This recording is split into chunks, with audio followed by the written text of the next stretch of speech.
శ్రీ సాయిరామ్ అండి. నా పేరు భారతి. మేము 2001 నుంచి వస్తున్నామండి. మా ఆయన గారి పేరు మాధవరావు. మాకు ముగ్గురు అమ్మాయిలు. మా పెద్ద పాపకి పెళ్లి అయిపోయింది 2000లో. ఇద్దరు అమ్మాయిలకు కూడా చేసామండి. స్వామివాటిలోకి వచ్చాక బాగుంది మాకు. ఒక 5 ఏళ్ల నుంచి వస్తున్నారు ఆయన.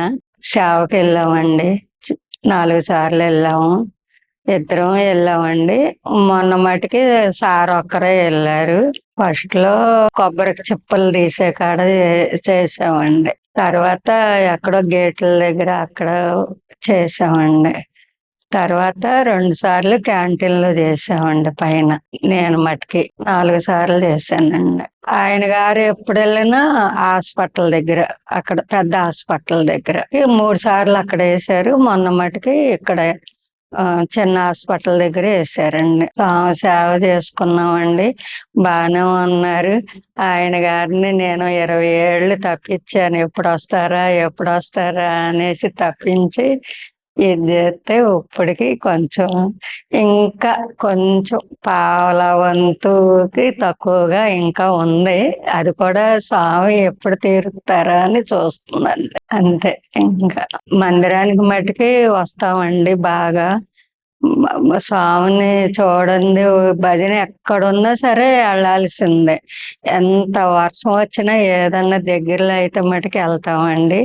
మందిరంలో అయితే మందిరంలోకి వస్తాము బాగా. మా తోటికోళ్ళు నేను బాగా, ఎవరు ఉన్నా లేకపోయినా మేమిద్దరం మటుకు ఉండేవాళ్ళం అండి. ఎప్పుడు కూడా రోజు భజనలు పెడతారు కదా, 3 నెలల భజనలు, బాగా వచ్చేవాళ్ళం అండి. బాగా అందరూ మమ్మల్ని సేవ చేస్తారు. ఏదన్నా అనుకుంటే ముందే మాట్లాడతాను, ఇస్తాను. అంత స్వామి చూసుకుంటారు ఇంకా అనుకుంటానండి. నేను ఇంకా మా వారికి కూడా బాగా నమ్మకం కలిగింది. స్వామి వస్తారని అంటే టైం చెప్పారు. మేము డిసెంబర్ 17న బొంబాయి వెళ్ళామండి.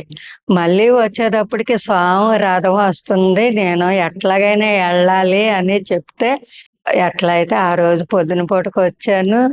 అక్కడి నుంచి వచ్చారని అందరూ అన్నారండి. నన్ను చూసుకున్నాం ఆ రోజు. మా వారు నేను రథం ఉత్సవానికి వెళ్ళామండి. ఇద్దరం వెళ్ళి సేవ చేసుకున్నాము, వచ్చాము. స్వామి రథం వస్తుంది అన్నారని అంటే పొద్దున పూట వచ్చామండి మేము. ఆ రథానికి సాయంత్రం వస్తుంది అనగానే మేము రథం చూస్తానికి ఆహ్వానించటానికని వెళ్ళామండి. వెళ్తే ఆ నైట్ మళ్ళీ రావట్లేదని కరీంనగర్ గారు ఫోన్ చేసి చెప్పారండి, రింగ్ రోడ్లో ఉంటే.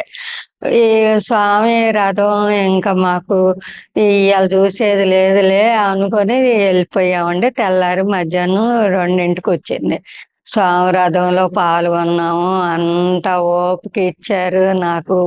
ఇక చెప్పనక్కర్లేదండి, నా విషయంలో స్వామి బాగా చూసుకుంటారని.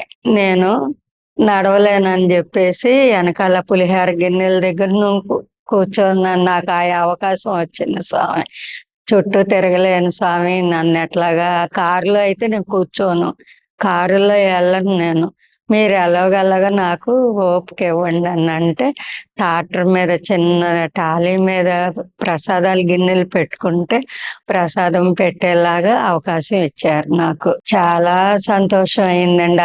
నాకు స్వామి ఏదన్నా అనుకుంటే నాకు ఇస్తారు అవకాశం అనుకున్నానండి. ప్రసాదాలు పెట్టి అంత అయిపోయిన తర్వాత స్వామి రథం వెనకాలే నేను వచ్చి దిగానండి. ఇంకా అంత అవకాశం ఇచ్చారు నాకు. అందరూ అంత ఓపిక కూర్చున్నావు నువ్వు అంటే ఆ స్వామి చూసుకుంటారు. ఓపిక లేక మొన్న వెళ్ళకపోయాన్నది పుట్టపర్తి హార్ట్ స్ట్రోక్ వచ్చింది. రేపు జూన్ 2వ తారీఖుకి. స్వామి చూసుకున్నారండి. అంతా ఆయనే ఆయన ఆయన ఆయన. ఇక మా వారికి కూడా నాకు హార్ట్ స్ట్రోక్ వచ్చిన తర్వాత ఇక నమ్మకం కలిగింది బాగా. వారు 20 సంవత్సరాలు పట్టింది. నేను 2001లో వస్తున్నా, 20లో వస్తాం సేవలకు రావటం. ఆయన మొన్న నేను రాలేనన్నా కూడా ఇక నేను వెళ్ళొస్తాలే, నాకు వెళ్ళాలనిపిస్తుంది, వెళ్తాను. స్వామివాటిలోకి వచ్చాక నీకు బాగుందని మా వాళ్ళందరూ అంటారండి. నాకు ఈ అవకాశం ఇచ్చినందుకు నాకు చాలా జై సాయిరాం.